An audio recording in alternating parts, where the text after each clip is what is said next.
자, 여러분들 안녕하십니까? 오늘은 2022년 4월 9일 날 시험 본 소방직 기출문제 국어 문제풀이를 하도록 하겠습니다. 자, 기출문제 풀이를 맡게 된 신홍명입니다. 반갑습니다. 자, 여러분들 시험을 보신다고 너무나 고생 많으셨어요. 매년 하는 소리지만 올해는 특히 더 고생하셨습니다.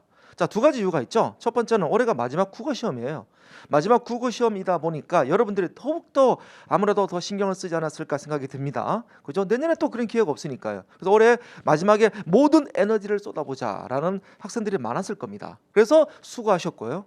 두 번째는 이번 올해 기출 문제는 한마디로 말씀드리면 대단히 어려웠다라고 말씀을 드릴 수 있습니다. 자, 여기서 말한 대단히 어려웠다는 건 뭐냐면 우리가 예상하지 못했던 문제도 한두 문제 정도는 있죠. 당연히 그 부분들은 매년마다 출제가 되는 거예요. 그런데 예상했던 문제마저도 어떤 학생들 입장에서는 뭐야 이거 속기가 쉽게끔 많이 함정을 많이 팠다라는 느낌이 살짝 좀 들었습니다. 그래서 양극단인데 만약에 공부 양과 관계없이 그 부분에 대해서 속지 않았다면 오히려 고득점이 나왔을 거예요.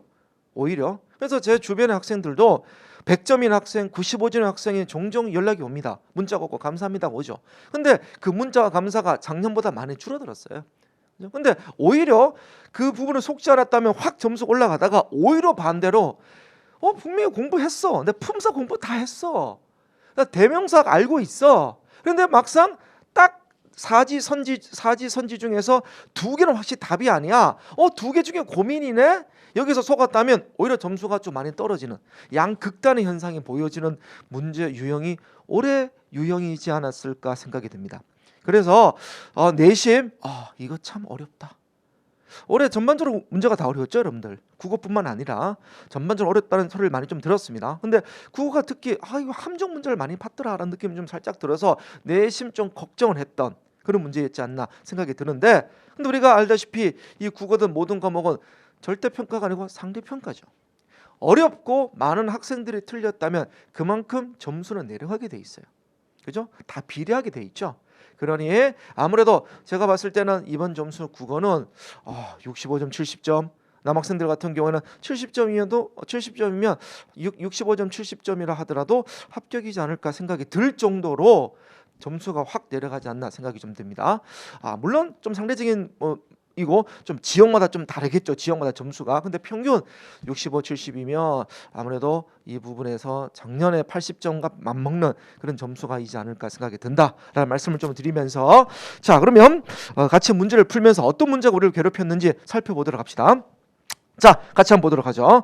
자, 1번 문제입니다. 표준어에 묶인 것은 표준어 문제는 항상 나오는 문제인데 1번 표준어는 우리가 많이 준비했던 그런 문제였죠. 바로 위와 윗과 웃의 차이가 되는 거죠. 자, 우리가 만약에 기본적으로 위아래 대립이 있다 없다, 있다와 위아래 대립이 없다 두 개로 나눠지는데, 위아래 대립이 있으면 위가 있고 그리고 윗이 있고 없으면 웃이 있다 많이 들었죠. 그렇죠? 그러면 웃은 위아래 대립이 없으니까 가장 대표적인 예가 웃돈, 웃어른이 정도가 되겠죠. 자, 그리고 위는 여기 시옷이 들어갔잖아요. 시옷이 들어갔다는 건 사이소리 현상이죠. 그럼 뒤에는 어느 정도는 거센 소리나 된 소리가 없는 나머지 것들인 명사가 와야 시옷을 첨가할 수 있지 않겠습니까? 그러면 시옷이 없다는 건 뒤에 거센 소리나 된 소리가 올 때 제가 위를 쓴다 그랬죠. 가장 대표적인 예가 위층, 위쪽. 자, 위층의 문제고 윗은 그 나머지다 라고 제가 필기해 드렸던 거 바로 그 문제가 되겠죠. 그렇다면 자, 동그라미 1번 보시면 웃돈 맞죠? 2번 보시면 위어른. 어른은 위아래가 없잖아요. 다 높죠. 그래서 웃어른이죠. 그래서 1번은 위어른이 아니라 웃어른이다. 윗옷은 맞죠. 윗옷도 있고 웃옷도 있다 그랬죠. 제가 수업 시간에 말씀드렸다시피.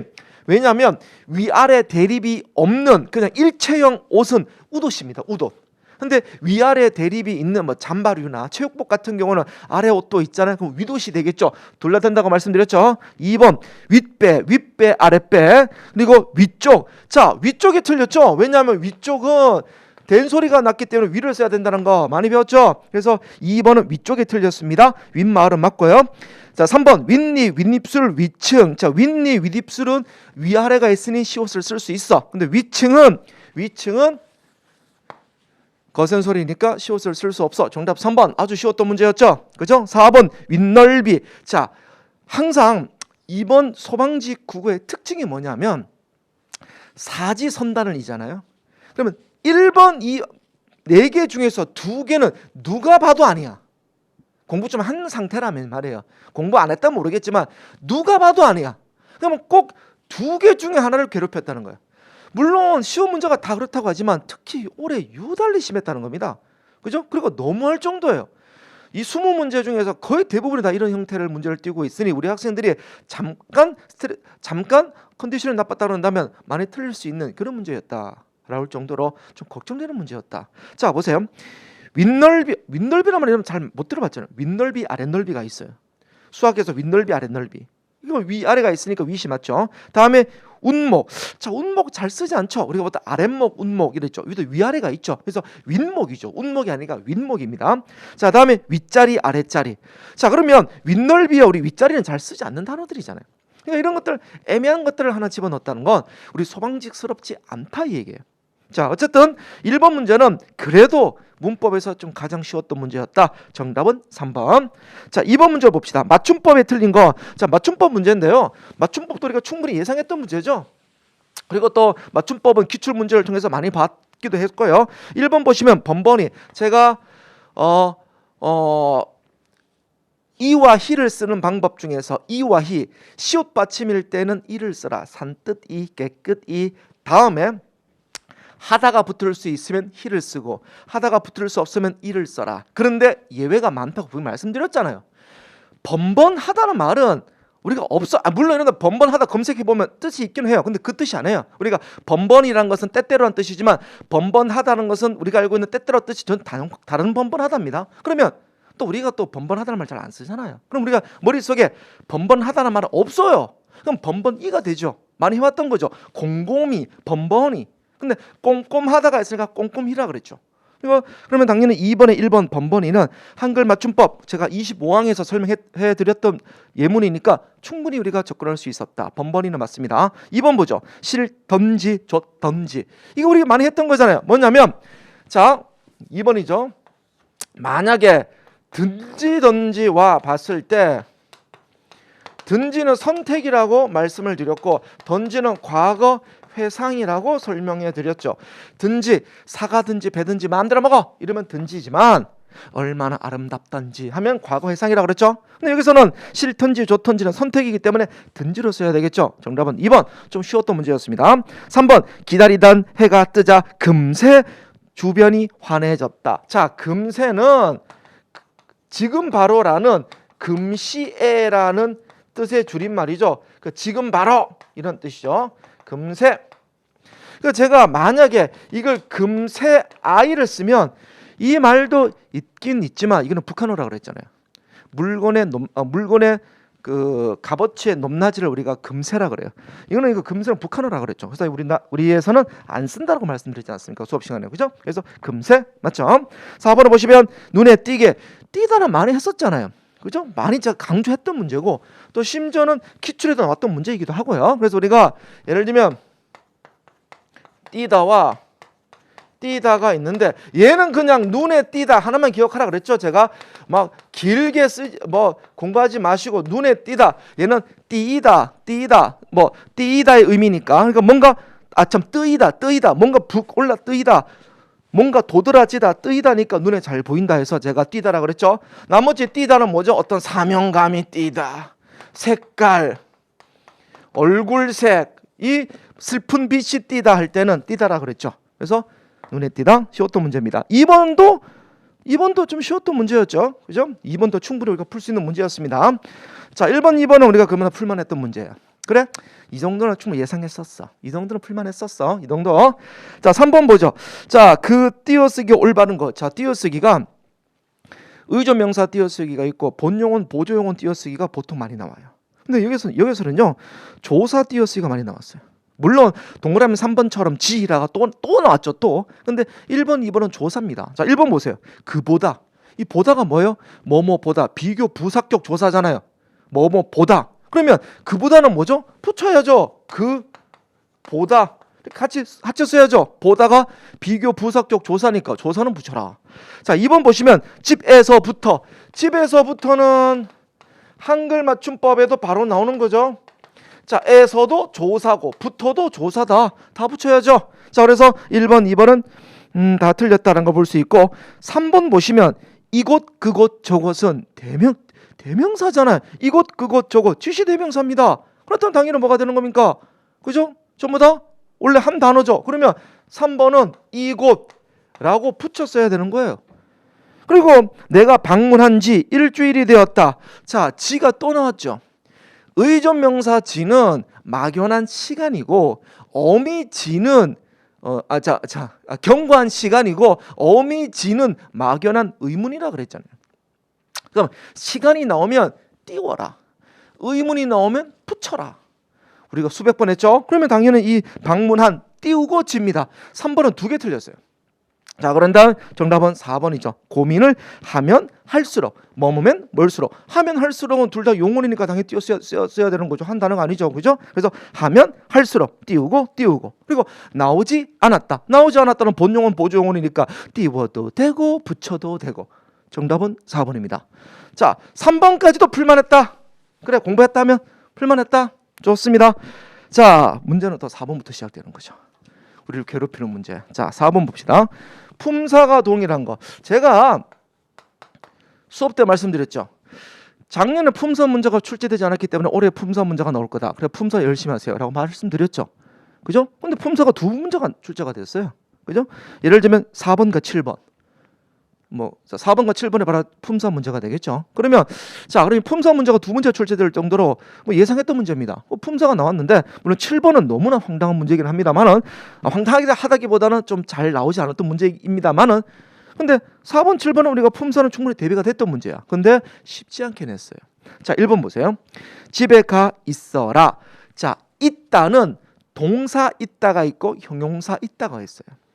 근데 있다는 그냥 제가 필기해 드릴 때는 머물다라는 의미일 때는 동사다. 하지만 소유하다, 존재하다, 어디에 재직하다 이런 의미일 때는 형용사라고 했고 예문을 써드렸어요.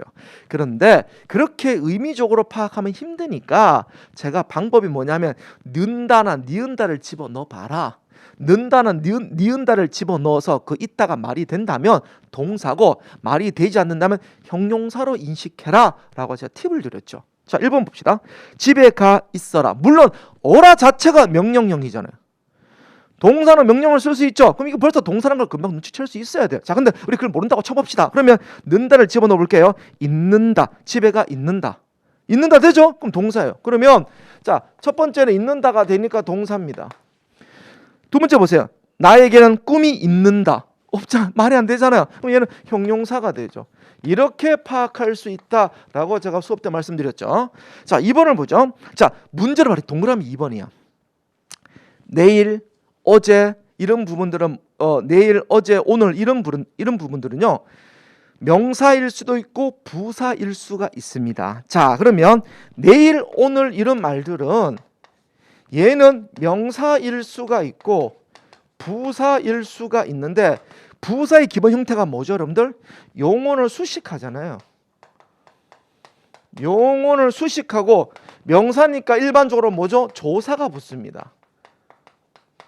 근데 제가 한번 수업 때 제가 기출 문제 풀이를 다 설명해 드렸는데 물론 부사도 조사가 붙을 수 있어요. 보조사 붙을 수 있잖아요. 있는 도만 붙을 수 있습니다. 부사도 빨리도 가라, 빨리도 먹어라 할 때 도 붙일 수 있잖아요.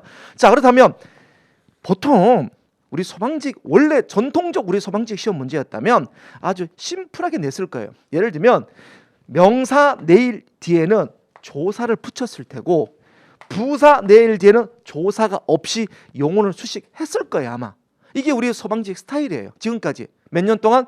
10몇 년 동안. 올해는 그 공식을 깨트렸죠. 자, 예를 들면 4번의 2번 기억 봅시다. 내일은 해가 뜰 것이다. 자, 내일은 뜰 것, 해가 앞에가 나오죠. 뜰 것이다. 앞부분 뒷부분만 쓸게요. 그러면 자, 내일 뜰 것이다와 자, 니은을 봅시다. 보면 내일의 희망이 자, 이렇다면 원래는 이 조사를 빼고 그러면 당연히 조사가 없네? 부사. 얘는 조사가 있네? 명사. 이래서 얼마나 쉬웠겠어요. 그래서 내일 뜨다라는 용언을 수식해 주니 당연히 부사다가 되겠죠. 그런데 이게 다 함정을 팠죠. 뭐냐면 원래 부사는 항상 보조사가 붙을 수 있죠. 그래서 예를 들면 내일은, 또 내일도, 내일만, 뭐 은는 도만을 보조사를 집어넣은 거예요. 자, 보조사를 집어넣은 겁니다. 그러면 부사는 보조사가 붙을 수 있다고 말씀드렸죠. 부사는 조사가 붙을 수 있지만 격조사는 붙을 수 없어요. 근데 보조사 은는 도만은 붙을 수 있다. 많이 설명해 드렸죠. 그러면 자, 내일의 은은 무슨 조사예요? 이거 격조사입니다. 격조사예요. 그러면 격조사가 붙을 수 있는 건 명사이겠죠. 근데 보조사가 붙을 수 있는 건 명사도 있고 부사도 됩니다만은 얘는 뜨다를 꾸며주니 얘는 부사가 되는 거예요. 그러면 원래 이걸 싹 뺐으면 좀 더 쉬웠을 텐데 함정을 파기 위해서 내일은 하고 보조사를 집어넣은 그런 경우가 되겠죠. 그래서 이런 부분들이 우리를 괴롭혔다 이 말이에요.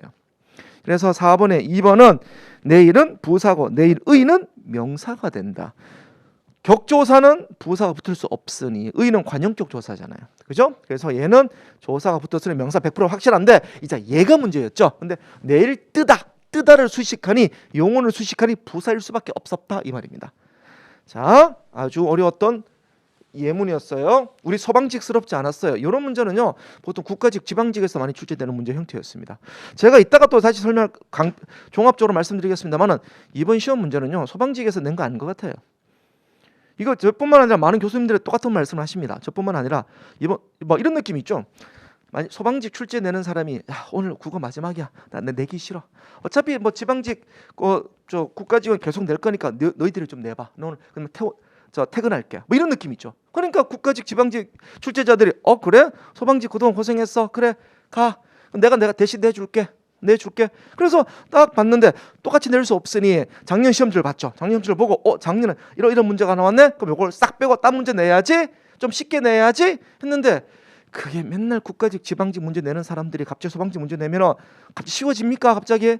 그러다 보니까 문제 쉽게 낸다고 자기들끼리 고민했었지만 꼭 함정을 팠어. 우리 소방직 학생들은 요거 너무 쉽게 내면 다 맞을 수 있을 것 같아. 이런 불안감 때문에 괜히 본인이 어렵게 내가지고 우리 또 뒤에 또 17번 문제 넌출을 어떻게 알아요? 그거 몰라요 우리는.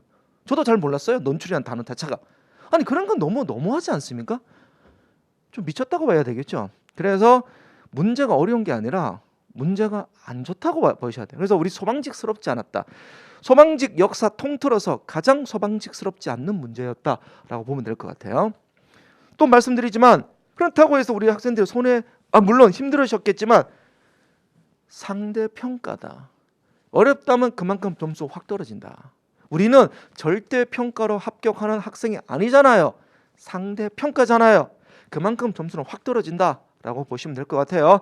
작년 국어 좀 쉬웠잖아요. 작년 커트라인이 보통 공채 기준으로 85점이었습니다. 그죠? 근데 올해는 훨씬 떨어질 거예요. 65, 70 정도 저는 내다보고 있어요. 자, 3번 우리가 많이 했죠. 합리적, 적품사. 자, 합리적 판단. 적 뒤에 체온이 오면 관형사라 그랬습니다. 그러면 합리적은 관형사예요. 자, 관형사고 적 뒤에 조사가 붙으면 명사라 그랬죠. 그래서 보시면 인이 서술격 조사니까 조사가 붙었죠. 그럼 명사가 되죠. 자, 4번을 보죠. 물이 맑고 맑다는 기본적 맑다의 품사가 뭐죠? 형용사잖아요. 맑고 맑으니 맑아서 그럼 맑은 형용사입니다. 그런데 우리가 맑으니 또 함정을 팠죠. 이거 제가 수업 때 아마 수억 번 말씀드렸던 것 중에 하나가 예쁜 제가 조심하라 그랬죠. 보세요. 예쁜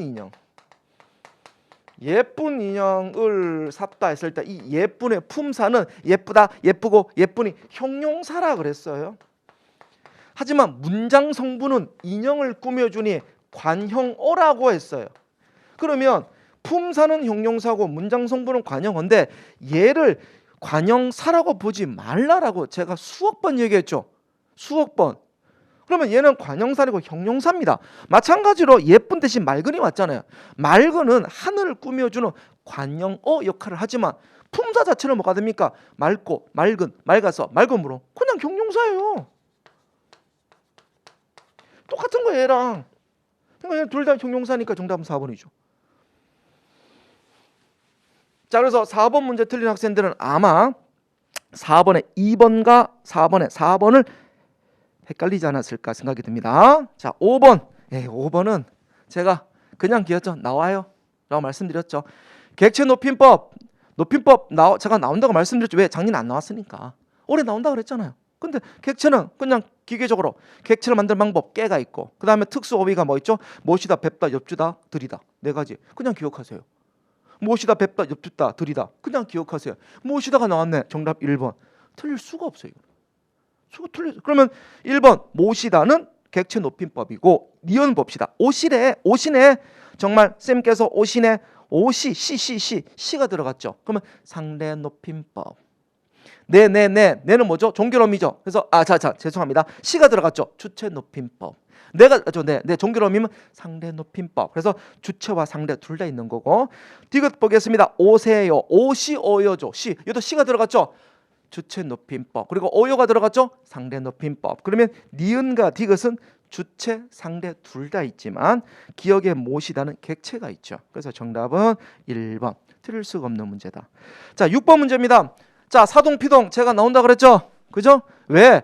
작년에뿐만 아니라 최근 5, 6년 동안 우리 소방직에서 사동피동법 안 나왔어요. 그래서 제가 사동 높임법과 사동피동법이 반드시라는 표현을 썼나요? 안 썼을 것 같은데 매우 높은 확률로 나올 것이다 라고 제가 누누이 강조했습니다. 그래서 제가 사동과 피동법은 복잡하게 생각하지 마시고 간단히 생각하시라 그랬다.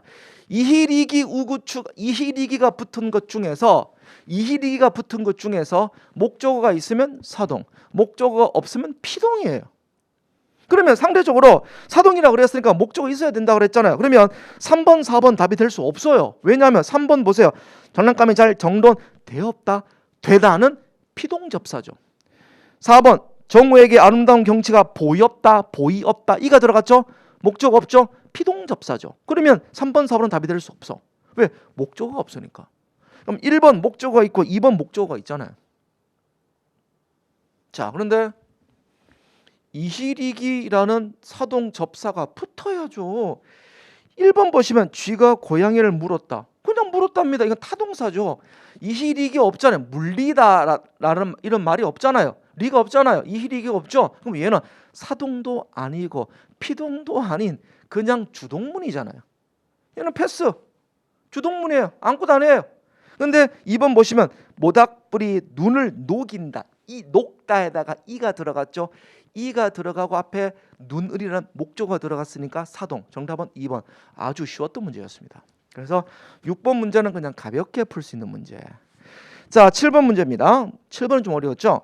자, 옳지 않는 건데 1번 기억 3인칭 대명사 이그저 3인칭 대명사 알고는 있잖아요. 그래서 그는 3인칭 대명사라서 보나르도를 의미한다. 상식적이죠. 청년 보나드로, 그는 어린 나이에, 그가 보나드로, 맞죠? 2번 보겠습니다. 부정칭 대명사. 자, 이제 부정칭과 미지칭 문제가 처음 출제가 되었는데, 물론 이거 둘 다 3인칭입니다. 3인칭이죠. 3인칭은 부정칭, 미지칭, 죄기칭이 있죠. 자, 셋 다 나왔죠. 부정칭은 자, 물론 얘는 누군지 몰라요. 잘 모름. 얘도 잘 모르는 건데, 부정칭은 특정 인물이 아니라 그랬죠. 특정 상황, 특정인이 아니고 얘는 특정 상황, 특정인이라고 그랬습니다. 그래서 이거 예를 들면 아무나 오너라 이런 부정칭이지만 그죠? 예를 들면 아니 어제 왔던 그 아무가 누구냐 이럴 때는 미지칭이잖아요. 왜? 어제 왔던 그 특정인을 얘기하는 거니까. 그러니까 특정인, 특정 장소 이러면 미지칭입니다. 근데 부정칭은 그런 거 없어. 그냥 에브리바디 아무나 와. 이게 부정칭이잖아요. 죄기칭은 앞에 있는 말을 다시 한번 쓰는 거죠. 그래서 자기, 당신 뭐 등이 있잖아요. 그죠? 자, 그렇다면 자, 이러한 내용을 가진 건 물론 제가 설명 많이 했던 거예요. 근데 우리 소방직에서는 잘 출제가 되지 않았던 형태였어요. 물론 제가 수업을 많이 했었지만 잘 나오지 않는 형태여서 조금 당황스럽지 않았을까 생각이 들었습니다. 이렇게 디테일하게 자세하게 문법 문제를 내지는 않는데 올해 처음 낸 형태예요. 그러니까 제가 앞에서 말씀드렸다시피 이번 소방직 문제는 소방직 원래 전통적으로 내는 출제자가 낸 것이 아니다.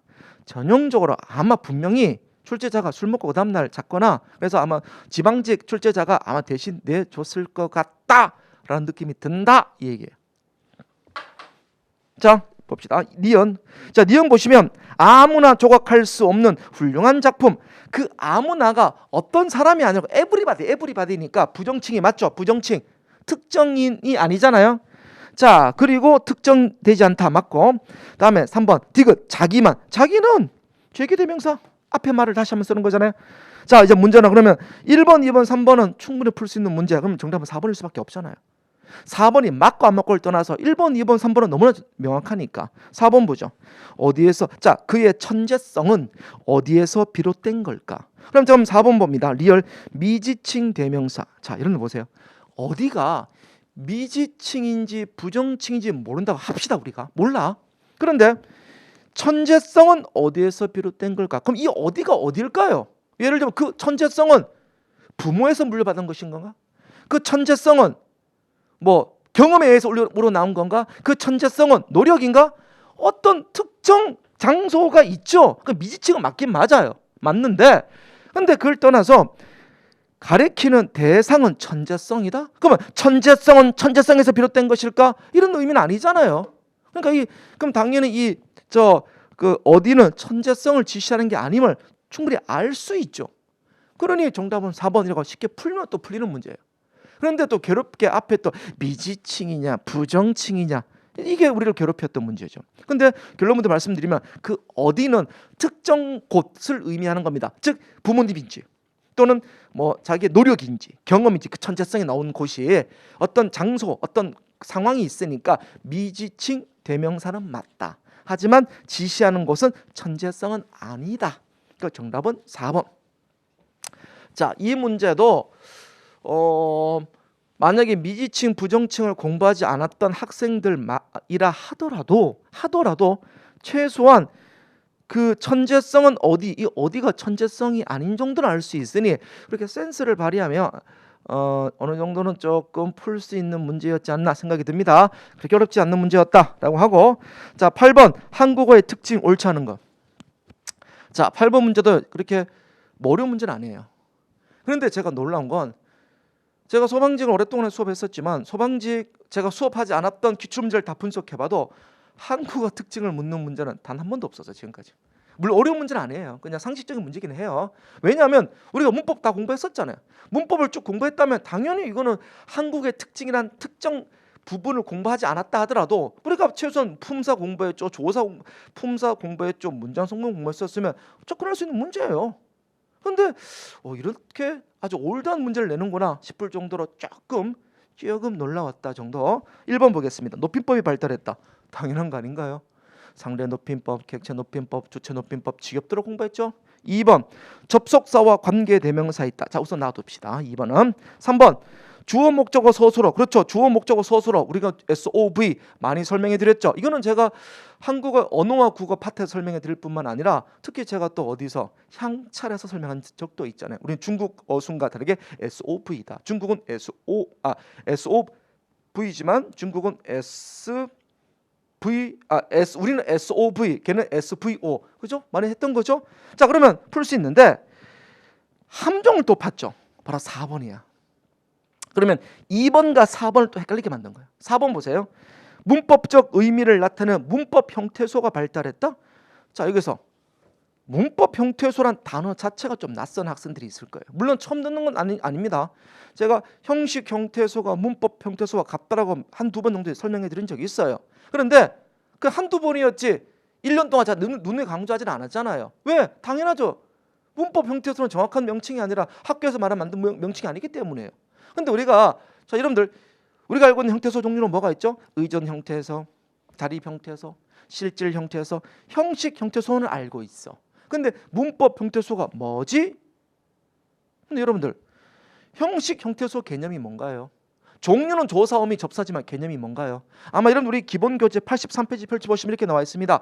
형식 형태소라는 건 문법적 의미만을 나타내는 형태소라고 되어 있어요. 그냥 문법적 의미만을 나타내는 형태소, 문법 형태소 같은 말이에요. 그러니까 그걸 싹 붙여놓은 거예요.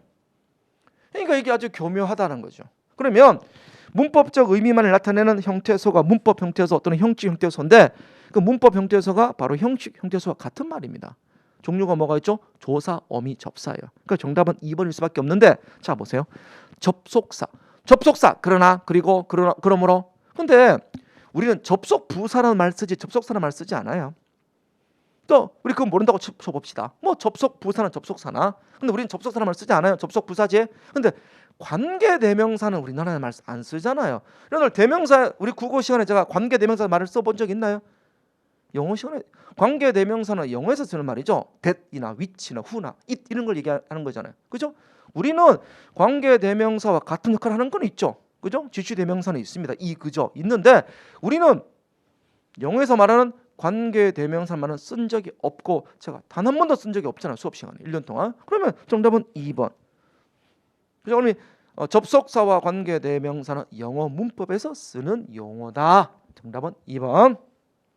자, 그러면 문법 이 총 8문제가 나왔는데 제가 봤을 때는 4번 문제가 제일 어려운 문제였지 않았을까 생각이 듭니다. 4번이 제일 어려웠고 다음에 7번, 8번도 약간 함정을 팠습니다만은 조금만 생각해 보면 풀 수 있는 문제였지 않았을까. 문법은 쉽게 낸다고 했었지만 꼭 하나 정도는 함정을 팠던 부분들이 있었다. 그래서 그 함정에 속지 않았다면 다 맞았을 테고 속았다면 한 두 개 정도 틀리지 않았을까 생각이 들 정도 문제였다 보면 될 것 같습니다. 자, 이제 문항을 보도록 하죠. 문항은 김소월의 산유화라는 시가 나왔죠. 우리가 한번 봤던 시입니다. 그런데 자, 처음 봤다고 쳐봅시다. 네, 그 처음 봤어. 근데 이번에 좀 친절했어요. 보기를 제시해 줬어.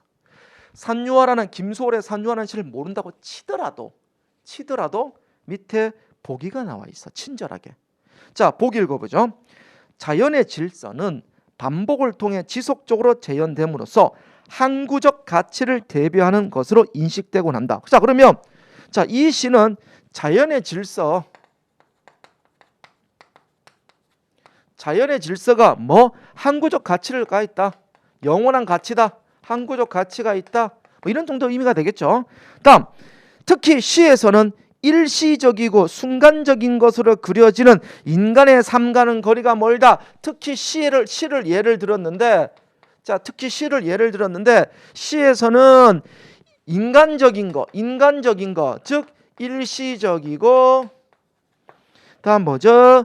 순간적인 것이 이다 아니다. 순간적이다 아니다. 아니다. 뭐죠? 자연과 거리가 있는 이상적 공간이다. 바로 뭐죠? 시의 자연은 이상적 공간이다. 이상적이다. 그러면 얘가 아니래요. 시에서는.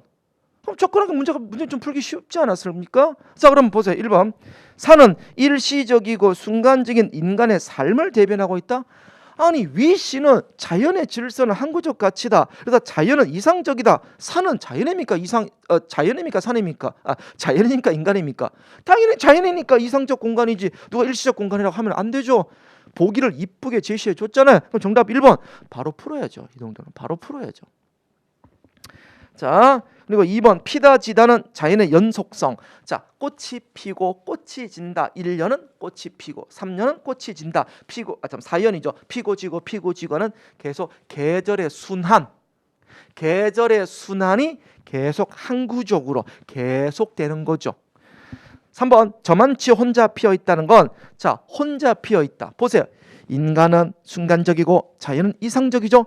인간과 자연은 서로 다르죠. 그것처럼 꽃은 저만치 혼자 피어 있어. 나는 여기 있다. 그러면 저만치 쓴 거는 인간과 자연의 거리감을 표현한 거 아니겠습니까? 맞죠?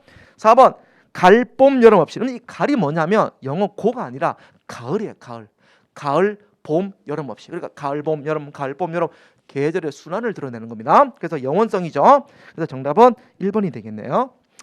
자, 망진자는 호연이라 10번 바로 넘어가도록 하겠습니다. 최만식의 태평천하인데 최만식의 태평천하는 단원별 문제풀이뿐만 아니라 자, 기출 문제풀이 할 때도 설명해 드렸던 겁니다. 자, 그런데 자, 얘는요. 물론 소설을 자세히 읽으면 풀 수 있는 문제 형태예요. 뭐 어렵지 않게 낸 것 같아요. 우선 참고로 제가 족보를 보면 우리 앞에 부분에 윤직원 영감을 하고 시작되죠. 자, 이게 윤용규라는 사람이 있어요. 그러니까 참고로 윤용규는 바로 뭐 부친이죠, 부친. 누구의 부친이냐면은 바로 윤직원 영감. 그러니까 이게 정확한 이름이 윤두섭이에요. 윤두섭. 윤직원 영감입니다. 윤직원 영감. 이 글의 주인공이죠. 그죠? 다음에 윤직원 영감에는 윤두섭 안에는 여러 자식들이 있는데 첩의 자식도 있고 본처 자식도 있는데 한 대 묶어버리면 처음에 윤창식이 있어요. 윤창식이 있고 다음에 서울아씨. 자, 그리고 첩의 자식이 윤태식이 있어요. 자, 다음에 윤창식의 장남이죠. 윤창식에는 자, 두 명의 아들이 있는데 바로 윤종수가 있어요. 윤종수가 있고 자, 그리고 윤종학이 있습니다. 종학은 이 소설에서 등장하지는 않지만 가장 중요한 인물이죠. 그죠? 윤직원만큼이나. 그죠? 다음에 윤종수 하는 아들 하나가 있는데 바로 누구죠? 윤경순이 있습니다. 그래서 경순애비라고 나와 있죠. 윤경순 어디냐 그러면 윤경선 우리 가운데 부분에 나와 있죠. 경선애비라고 나와 있죠. 윤경선이 나와 있는데 자, 족보가 참 장난 아니죠. 그죠? 물론 이 윤용규는 일제강점기 때 화적폐에 당해서 죽임을 당했다고 나와 있고 그래서 윤두섭이 열받았다. 장면의 첫 장면부터 시작됩니다. 그래서 화적대가 싫어하죠. 우리나라를 싫어해요. 그래서 순사가 있는 일본을 좋아하게 되는 겁니다. 그래서 약간 왜곡된 역사의식을 갖고 있죠. 이 사람은 왜곡된 역사의식. 왜? 일제시대를 태평천하로 알고 있잖아요. 왜곡된 역사인식. 저거 친일파예요. 친일파. 자, 윤창식 이 사람은요 아주 그 방탕한 생활을 하게 됩니다. 물론 똑똑한 사람이었지만 아주 그러니까 향락을 즐깁니다.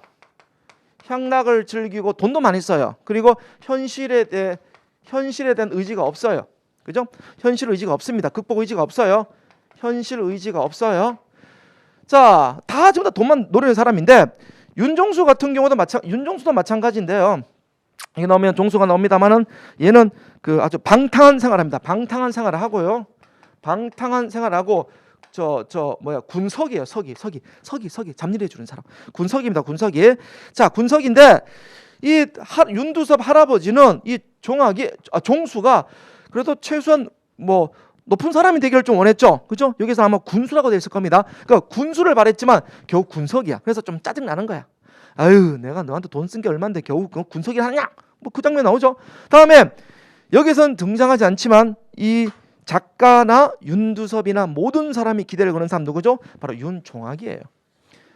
종학에게 기대를 겁니다. 얘는 달라. 얘는 어릴 때부터 총명했어. 얘는 돈을 쓰더라도 너희처럼 그렇게 쓰지 않아. 남자가 돈 좀 쓸 일이 쓸 수 있지. 큰일을 하려면 오히려 옹호해 줍니다. 그래서 모든 재산을 얘에게 다 주려고 그래요. 그러나 끝에 우리 소설 없습니다만 이 사람은 일본 경찰에 잡혀갑니다. 왜냐하면 사회주의 운동을 하게 되는 거예요. 사회주의가 뭡니까? 프롤레타리아와 부르주아에 대한 그 대립을 드러내는 거 아닙니까? 그러니까 잘 사는 놈들을 다 죽이고 모든 사람이 평등하게 살자. 이게 사회주의 운동의 첫 출발점이에요.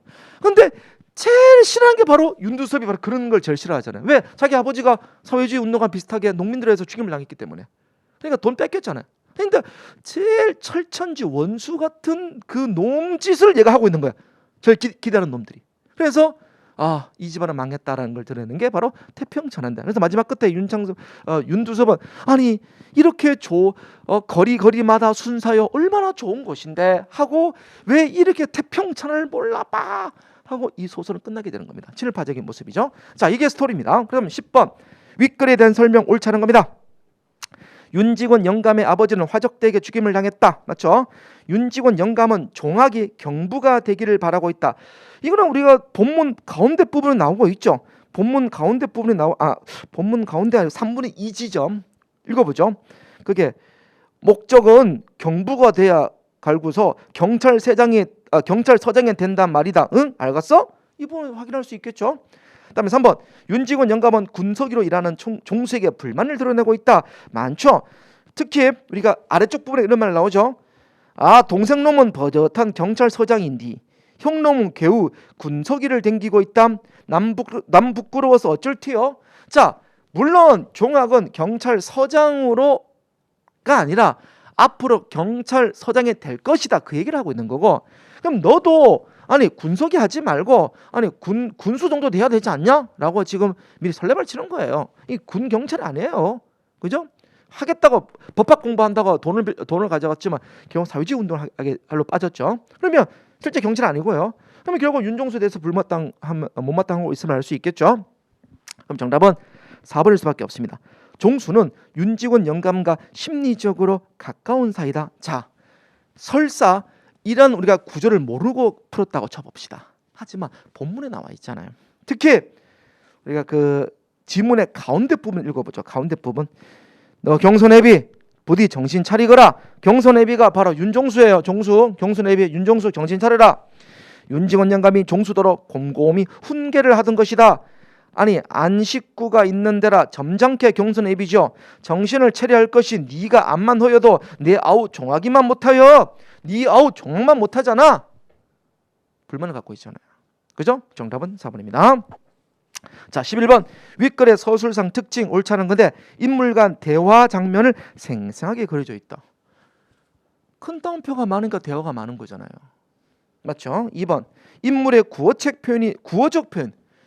구어체와 문어체의 차이는 구어체는 일상 대화체예요. 그 반대말 문어체는 한문투입니다. 한문투. 우리 예를 들어 봅시다. 예를 들면 우리 엄마랑 우리 누나랑 어제 마트 갔어. 이러면 구어체예요. 근데 자부인께서 친누님과 함께 이러면 왠지 한자를 많이 썼죠. 이걸 문어체라 그래요. 근데 이게 일상 대화체예요. 특히 사투리가 많잖아요. 그럼 사투리가 많다는 건 일상 우리가 쓰는 대화에서 썼기 때문에 구어체가 맞겠죠. 3번 서술자는 윤직원 영감의 호의적 태도를 보인다. 자, 11번은 1번, 2번을 몰랐다고 치더라도 보세요. 윤두섭은 지금 딱 봐도 왜곡된 역사 인식을 갖고 있죠. 1번 경찰이 돼야 되는데 이렇게 나오고 있잖아요. 그러면 당연히 친일파일 테고 친일파를 옹호하는 서술자 있을 수는 없겠죠. 그죠? 교과서에서. 그죠? 그 정답은 3번이다. 호의적 태도가 아니죠. 자, 근데 문제는 11번에 4번이야. 이 뭔 말이에요? 아니 굳이 이렇게 안 내도 되는데 이렇게 꼭 함정을 또 파요. 꼴에 짜증나게. 아니 이번에는 진짜 제가 이번 소방직 문제를 풀면서 이번에 출제자 얼굴 한번 보고 싶어요. 생각이 있는 건지. 자, 봅시다. 이거는요 어떤 의도가 있는 게 아니라 함정을 파겠다는 그 목적밖에 없어요. 그냥 테스트를 해보는 게 아니라 어떻게 하면 함정 파볼까. 자, 11번에 4번 보세요. 발화의 양을 달리하여 인물의 태도를 짐작할 수 있게 한다. 자, 발화는 말입니다. 윤직원 영감은 딱 보면은 발화 양이 엄청 많잖아요. 발화는 대화입니다. 발화 양이 엄청 많죠. 그리고 밑에 나와 있는 윤종학, 종학은 예, 이거 끝나요. 네, 뭐죠? 발화 양이 매우 적죠. 어떤 태도임을 알 수 있죠? 얘는 권위적이잖아요. 고압적이고 뭐뭐 해라 고압적입니다. 권위적이고 고압적 태도를 볼 수 있죠. 그러나 그에 비해서 얘는 뭐죠? 눈치를 보고 있잖아요. 얘 눈치를 봅니다. 할아버지니까. 그죠? 이 얘기인데 발화양을 통해서 태도가 다르다. 참 교묘하게 만들었죠. 교묘하다는 말은 그 좋은 말이야. 오히려 그냥 틀려라 제발 좀 속아라 함정 판 거예요. 치사하게. 자, 그래서 정답은 3번이다 보시면 되고요. 12번 자 비문학 문제죠. 12번 문제 보도록 하죠. 자, 옳지 않은 건데 제가 이거 12번 문제 풀 때 제가 이런 말씀을 드렸습니다. 비문학 문제 풀 때 조심하시라고. 이건 제가 많이 강조했던 문제인데 글쓴이의 의견인지 아니면 그 속에 있는 어떤 사람의 의견인지 반드시 구분하라 그랬어요. 그래서 선지 문제 풀다가 글쓴이가 나오면 이게 글쓴이인지 아니면 글쓴이가 비판한 사람들의 말인지 잘 보라 그랬죠. 그 형태 그대로 나왔어요. 자, 그렇게 어렵지 않는 문제였습니다만은 우선 자, 첫 번째 문단 보시면 그럼에도 불구하고 경쟁 그 자체를 부정하거나 경쟁 논리라면 무조건 반대하는 사람들이 있습니다. 경쟁을 반대하는 사람이 있다. 그럼 경쟁 반대 세모 딱 쳐두시고 이들은 경쟁이 서로를 적대시하게 만들어 인간관계를 해친다고 비판합니다. 효율성과 적자 생존의 법칙을 앞세운 경쟁 논리는 경쟁에서 탈락한 사람들을 도외시한 채 결국 강자의 이익만을 대변한다는 것입니다. 강자의 이익만 대변한다고 한 것이 누군가요? 글쓴이가 아니고 아까 세모 쳤던 반대하는 사람들 얘기잖아요. 그러면 반대하는 사람 세모, 강자의 이익 세모를 딱 쳐뒀다면 충분히 풀 수 있는 문제였죠. 제가 비문학은 두 개로 쪼개지면 동그라미 세모를 치면서 읽어 나가라 그랬잖아요. 그러면 1번을 보시면 글쓴이는 경쟁이 강자의 이익을 대변한다고 보고 있다. 이거는 글쓴이가 아니라 경쟁을 반대하는 사람들의 의견임을 충분히 알 수 있죠. 정답은 1번이었습니다. 좀 쉬웠던 문제니 가볍게 풀게요. 2번은 첫째 문단 8번째, 9번째 줄에 나와 있고요. 3번은 상호작용이란 말은 첫 번째 문단 밑에서 두 번째 마지막 줄에 첫 번째 문단 마지막 줄에 나와 있죠. 4번은 자 방법을 고민해야 된다는 것도 두 번째 문단 마지막 문장에 나와 있죠. 그래서 정답은 1번이 되는 겁니다. 자, 어렵지 않는 문제. 12번은 좀 쉬웠던 문제였어요. 자, 13번입니다.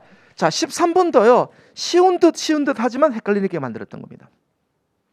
자, 보통 우리가 소방직에서 내는 문제 어떤 유형이 많죠? 그래, 전개 방식이 많잖아요.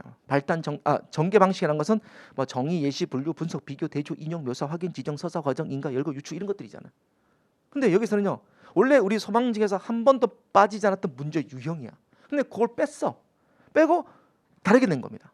헷갈리게 된 거죠. 자, 우선 보시면 자, 책은 어떻게 읽어야 할까? 질문했죠. 목적에 맞으며 가치 있는 책을 선택하고 적절한 방법을 찾아 읽어야 한다. 독서의 목적이 다양하듯 독서의 방법도 일정할 수 없다. 그러면 여기서는요. 독서의 방법이 다양하다. 이 얘기를 하고 싶은 거예요.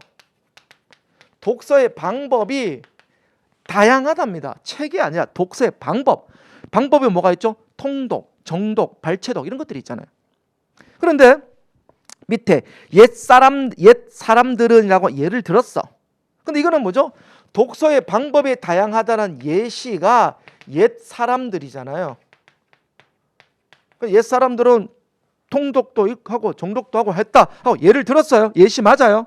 다음에 소설책 읽듯이 만화책 보듯은 책의 종류를 보인 게 아니라 듯이 이거는 비유한 거 아닙니까?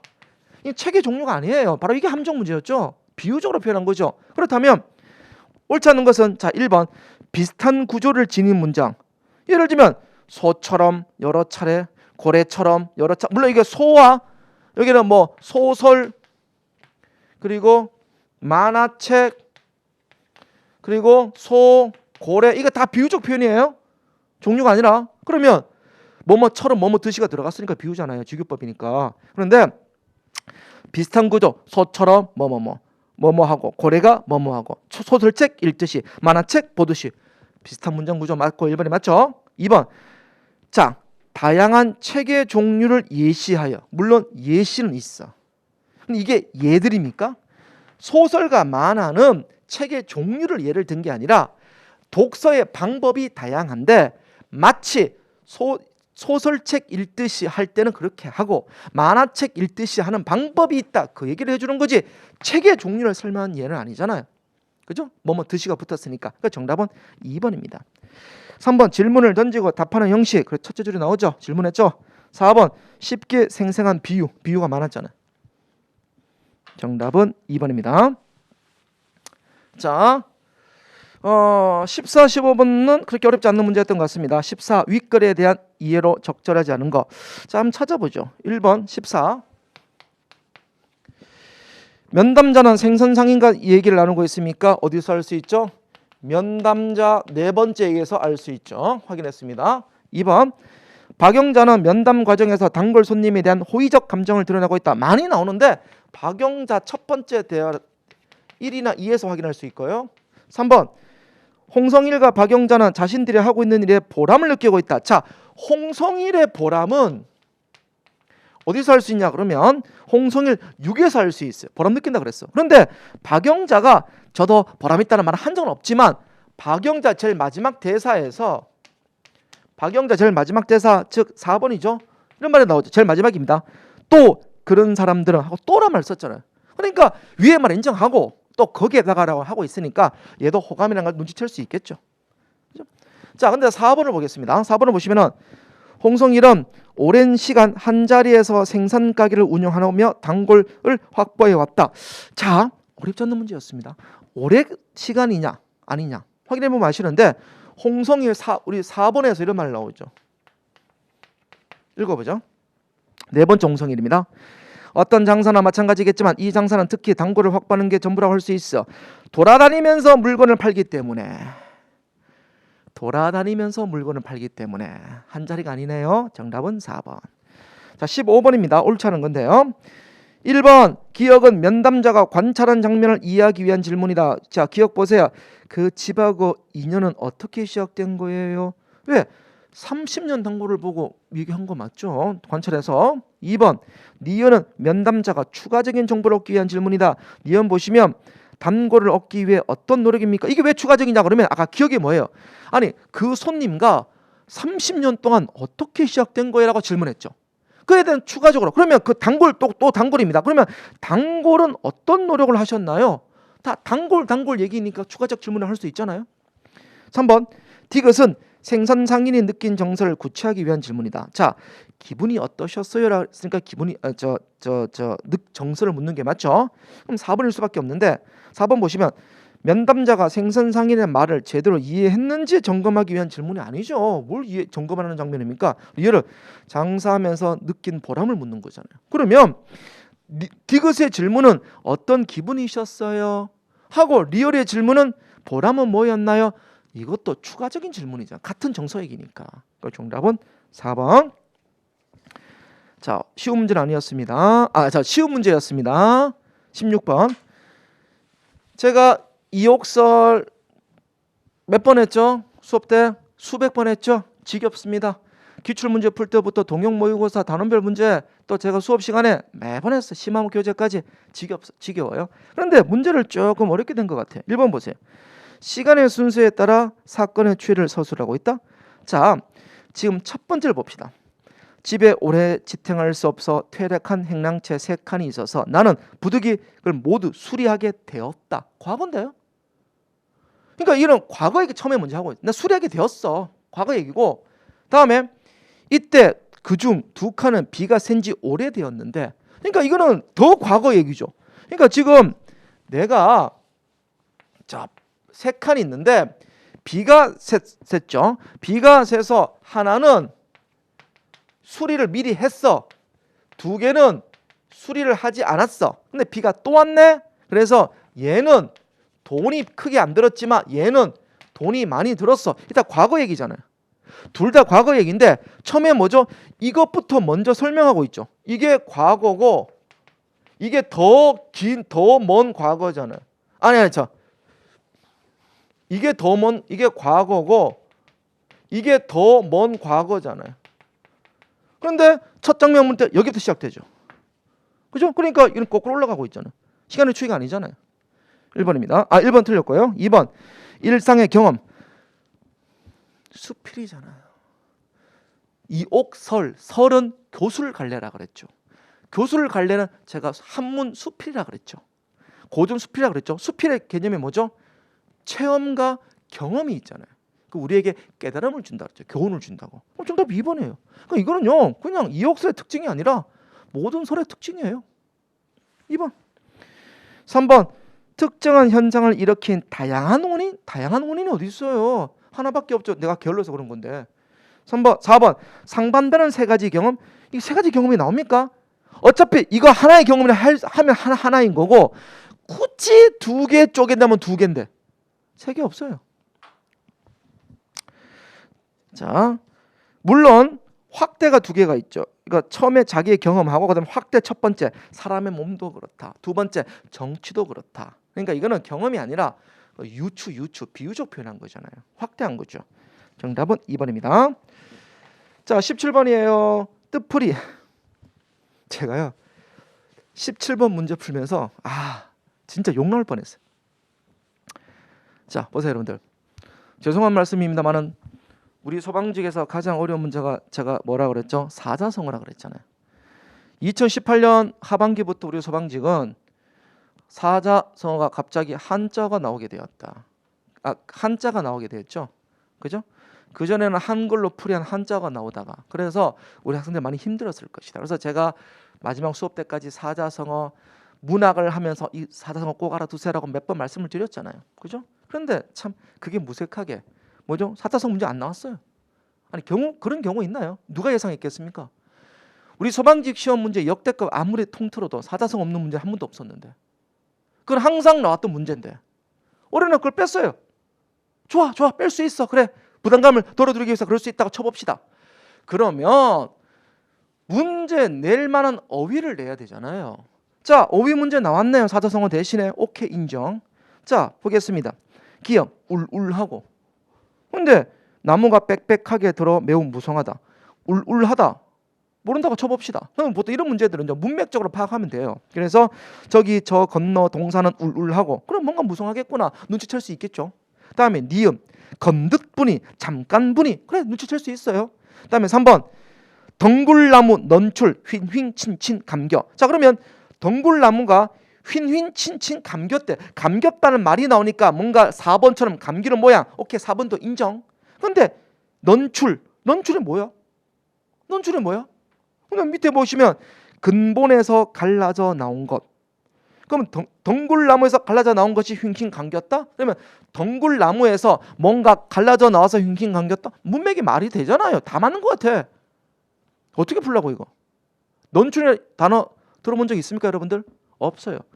솔직히 저도 죄송합니다만은 저도 넌출이라는 말 처음 들어봤어요. 넌출이 뭐냐면요, 저도 찾아보니까요, 넌출은 우선 근본에서 갈라져 나온 것은 바로 나뭇가지, 가지를 얘기하는 거예요.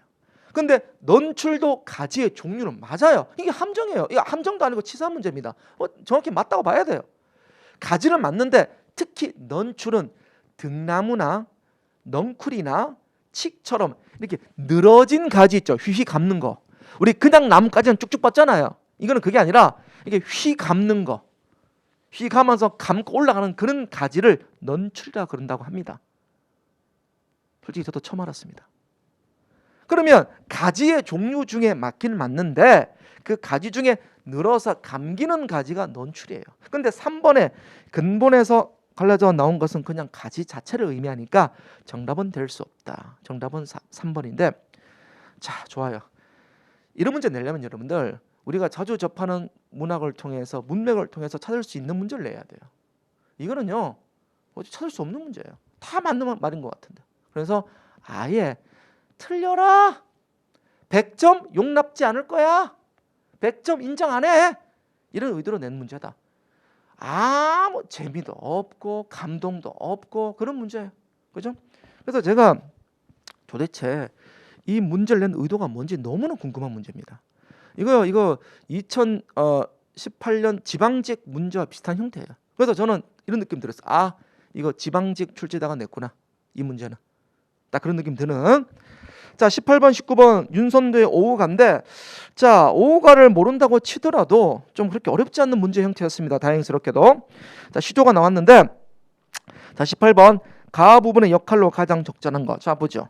내 벗이 몇이 나니 수석 송죽이라. 내 친구가 몇이 나니 수석 송죽이라. 수는 뭐예요?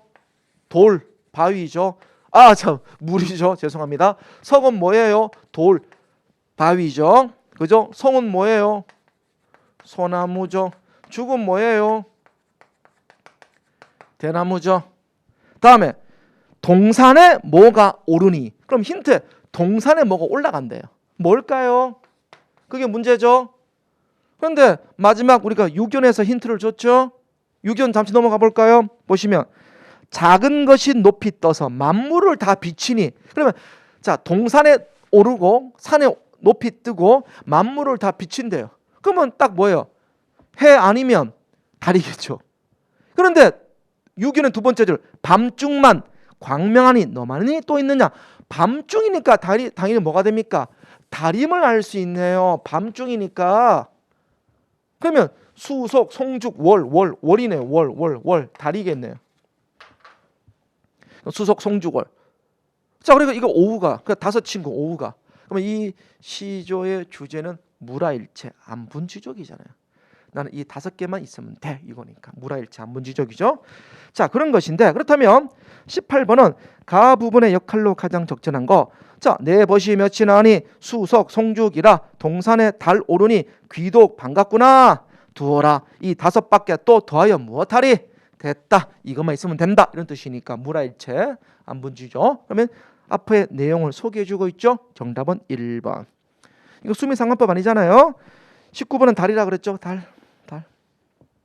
자, 18번, 19번은 처음 보는 학생이라 한다 하더라도 충분히 풀 수 있는 문제였지 않나, 좀 쉬운 문제였지 않나 생각이 듭니다. 그러니까 전반적으로 문법과 어휘는 엄청 좀 어려웠고, 어휘는 엄청 어려웠고, 문법은 어려웠고, 문학은 뭐 쏘쏘했고 정도로 보시면 될 것 같아요. 자, 마지막 20번 문제입니다. 제가 여러분들 봉산탈춤 나온다고 말씀드렸죠. 그래서 봉산탈춤은 제가 눈에 강조했던 거예요. 근데 봉산탈춤 보통 어떤 장면 나오죠? 쉬 물러거라 양반 나오신다. 노론소론 다 거친 그는 양반인지 아지 마시오. 개다리 양자 개다리 소반 반자인 양반 나오신다. 우리 이 부분은 엄청 많이 했죠. 그런데 그 양반 탈춤, 봉산 탈춤 중에 끝부분이 노세원님 얘기가 나와요. 이 노세원님은 이것도 언어 유희인데요. 이거는요 노생원님, 이걸 노세원님, 이거 노세 같은 원님 이렇게 두 가지로 해석이 가능한 겁니다. 이건요 언어 유희예요. 말장난. 즉 양반을 비하하는 겁니다. 양반을 비하하는 말장난이에요. 즉 노세원님을 노생원님, 그러니까 늙은 생원님, 생원은 양반이잖아요. 그죠? 이렇게 불러야 되는데 양반 삼형제를. 근데 노세원님이라고 했으니까 노세 같은, 즉 말새끼 같은 놈들 이런 뜻입니다. 그러니까 이제 양반들이 말투가 어디 그렇게 돌아다니느냐, 빨리 새처를 잡아라. 새처가 뭡니까? 새집을 잡아라 이 말이에요. 그러니까 예 하고 나서 뭐가 되는 겁니까? 그게 채찍을 가지고 원을 그려. 원을 그리고 집 만들었습니다. 그 집을 묘사한 게 바로 뭐죠? 마구간을 묘사한 거예요. 그러니까 양반이 뭐야 마구간이잖아 이거니까 이 양반 어찌 듣소 꿀모를 넣었다 그랬어. 그리고 온갖 좋은 집을 만들었어 하고 안심시키죠. 그러니까 좋은 집이라니 하고 또 춤을 추고 일시적으로 갈등이 해소되는. 제가 봉산 탈춤할 때 그때 이런 말씀 드렸죠. 처음에 뭐로 시작됩니까? 쉬로 시작되고 끝에 뭐로 끝낸다 그랬죠? 춤으로 끝낸다 그랬죠. 그래서 쉬 물러거라. 그 마지막 끝에 춤. 이게 우리가 한 말마디라 그랬잖아요. 그죠? 그랬는데 이 춤은 대사의 마지막이지만 일시적 갈등 해소라고 제가 필기해 드렸죠. 그죠? 그래서 20번 옳지 않은 겁니다. 노세원님이라는 표현을 통해 당대 양반들의 사회적 권위를 나타내고 있다. 자, 양반을 비하하는 말이라고 말씀드렸는데, 자 보세요. 이런 말을 모른다고 쳐봅시다. 안 배웠어. 교수님 저 안 배웠어요. 기억 안 나요. 할 수 있죠. 지문에 나와 있잖아요. 어디냐고요? 자, 우리 두 번째 말뚝이 말 들어봅시다. 예 양반 찾으려고 찬밥국 말아 1조씩 하고 마구간에 들어가 노세원님을 끌어다가 등에 솔지를 살살하며 말뚝이님 내가 양반을 타고 가는 거. 이거 사회 질서 전복이라 그래요. 그죠? 하층민이 상층민한테 타고 간다 그랬지 않습니까? 그러니까 마구간의 표현도 썼고, 그러니까 이거는 바로 권위가 아니라 양반을 비하함을 눈치챌 수 있다.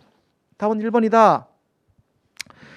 2번 생원이 말을 통하여 말뚝이가 해야 할 일을 제시하고 있다. 특히 우리 중약 아래쪽에 생원 내 이놈 양반을 모시고 나왔으면 세처를 정하는 것이 아니고 어디를 이리 돌아다니냐 해서 알 수 있죠. 3번 춤과 음악을 통하여 갈등이 표면적으로 봉합됐다가 일시적 갈등 해소. 맞죠? 4번 채찍을 통하여 무대한 가상의 장소가 설정되고 있다. 특히 세 번째 말뚝이 장면 봅시다. 채찍을 가지고 원을 그으면 한 바퀴 돌면서 얘 이마만큼 털을 잡았습니다라고 해주고 있죠. 대충 이렇게 원을 그리잖아요. 그래서 가상의 공간을 만들어주고 있죠. 마곡간의 모습을. 그 정답은 1번입니다. 자, 여러분들 어땠나요? 이번 시험 문제는 뭐죠? 해설을 들으면 쉽죠. 뭐야? 그러네. 어렵지 않네. 근데 해설을 듣기 전에는 헷갈리게 만들었던 문제가 곳곳에 함정들이 많았죠. 그래서 저는 이번 시험은 어려웠다고 봅니다. 앞에서 제가 서론에서 말씀드렸다시피 이번 시험은 만약에 그 함정만 속지 않았다면 오히려 고득점이 나오는 문제였지만, 그러니까 극과 극인 문제, 아주 높거나 아주 낮은 문제라 저는 생각합니다. 이번 문제는 가운데가 작년보다 좀 적을 것 같은. 그래서 아예 90 이상, 아예 70점, 60점, 요 두 극단의 문제인 것 같아요.